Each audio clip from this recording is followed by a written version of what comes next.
everyone, I am Sachin Saurav of Production and Industrial Engineering. I am here to try and answer few of the questions you might have regarding how to prepare for companies like Excella Advisory Services.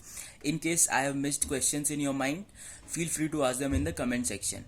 Excella Advisory Services is a trading company which basically comes under the finance sector. All the branches were eligible to appear for its recruitment process, while for the off-campus recruitment, students from the commerce background are also eligible. Excella Advisory Services has two job locations in India, one being Kolkata and the other being Mumbai. I have been posted in the Kolkata office. Last year, around 400 to 450 students appeared for the recruitment process of Excella. Last year, Excella visited our campus on 25th of July. The whole recruitment process was of just one day. The results were announced just after all the rounds were completed. There was just one eligibility criteria, that was of having 50% or plus grades throughout 10th, 12th and your undergraduation. For us, it was till the 6th semester. In total, the recruitment process consisted of 3 rounds, the first being written round, the second being the trading game, and the third being the interviews. The first written round was again divided into 2 sub-rounds, the first being of quick calculations and the second being simple aptitude questions. The quick calculation sub-round had 6 sets in total, each consisting of 6 questions, making a total of 36 questions to be done in 6 minutes. I would say the safe number of attempts there would be around 15 to 18 with good 90 to 100% accuracy.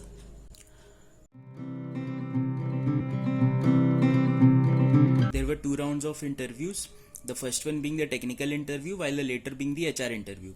In the technical interview, they may ask you guesstimates, puzzles, 2 into 3 or 3 into 3 digit multiplications which has to be solved mentally.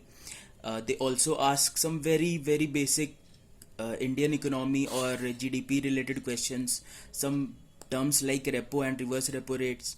While in the HR interview, they ask you some general HR questions, and usually they talk more on your hobbies. So ensure that if you are mentioning cricket as your hobby, you must have a good knowledge about cricket. It had questions like 2 power 0 plus 2 power 1 plus 2 square plus 2 cube equals to what, and some more 3 into 3 digit multiplications.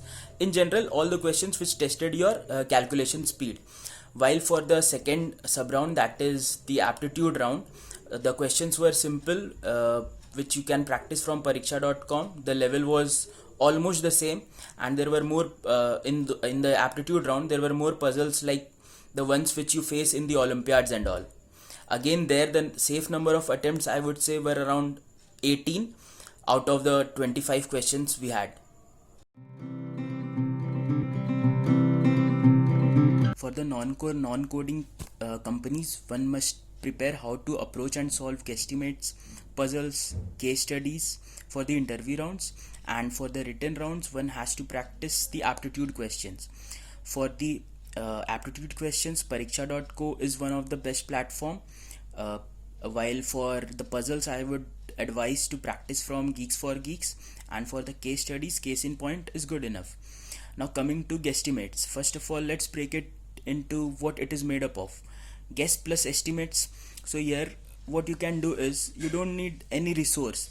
You can come up with random questions on your own. Like in our college life, once in a while, all of us have thought about this, that how much does the noodle wala bhaiya earns per month. Okay, so similarly you can come up with questions like, in your college or in your city or in your country, anywhere, how many cars are sold per month, or how many red bikes are there in total, or how many cigarette packets are sold in total. And there what happens is, in the guesstimates, the final answer doesn't matter. What matters the most is how you approach and how you are guessing the numbers and giving a proper logic behind all of your guesses and estimations.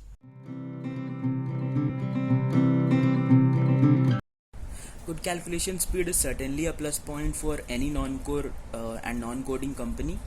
What it does is, it not only gives you upper hand in the quick calculation maths, but it also helps you increase the number of attempts you make in the aptitude section. So all in all, it helps you overall in the written rounds.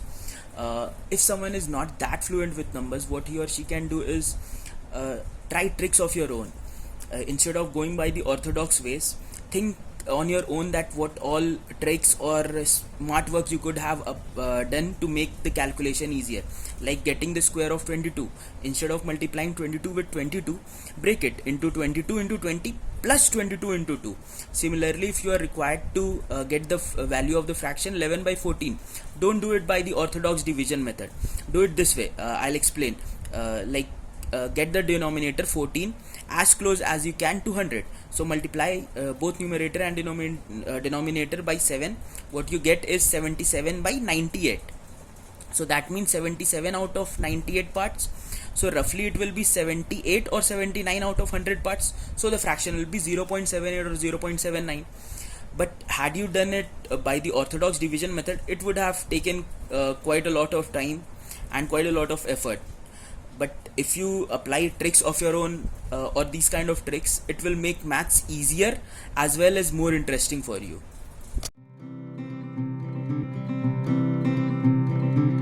For the trading game, 8 of the students played the trading game at a time. We were instructed that we had to buy and sell some virtual shares whose actual price was the cumulative sum of all the 6 digits in a 6-digit number.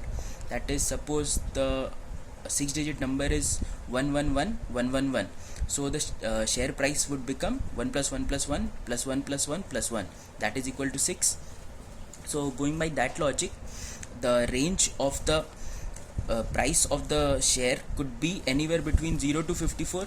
That is 0 when all the 6 digits are minimum and 0, or 54 when all the 6 digits are maximum and 9. Okay.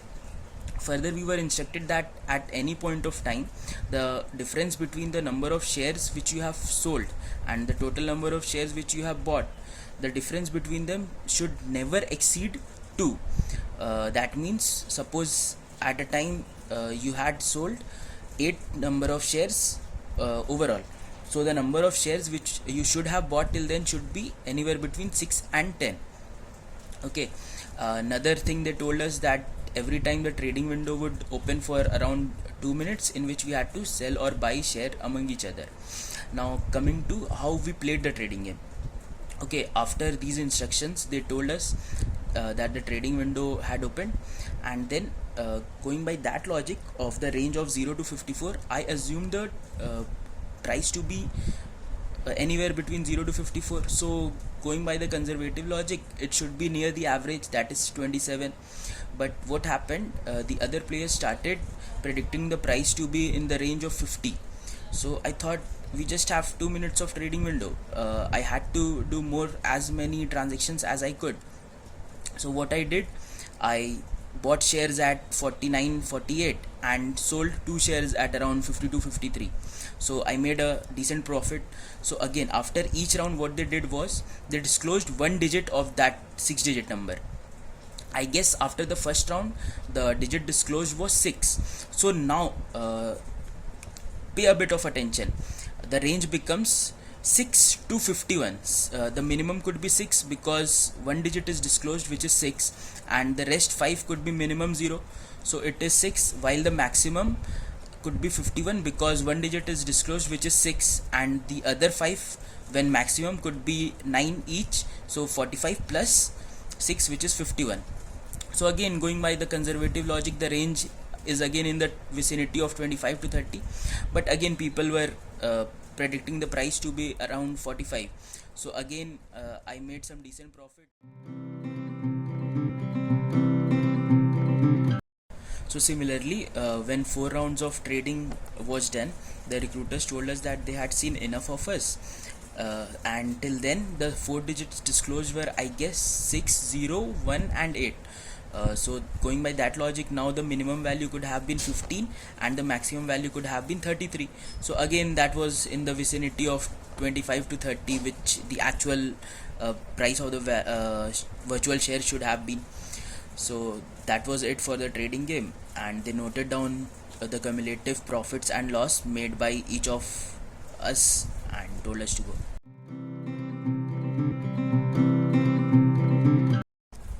before the start of my fourth year, I had done 3 internships or vocational trainings and all, but none of them were of the finance background. So from my experience, what I feel is, if you have training or certification courses in the finance background, of course it will give you an upper hand, but in no way it is mandatory to have training or internship from the finance background itself.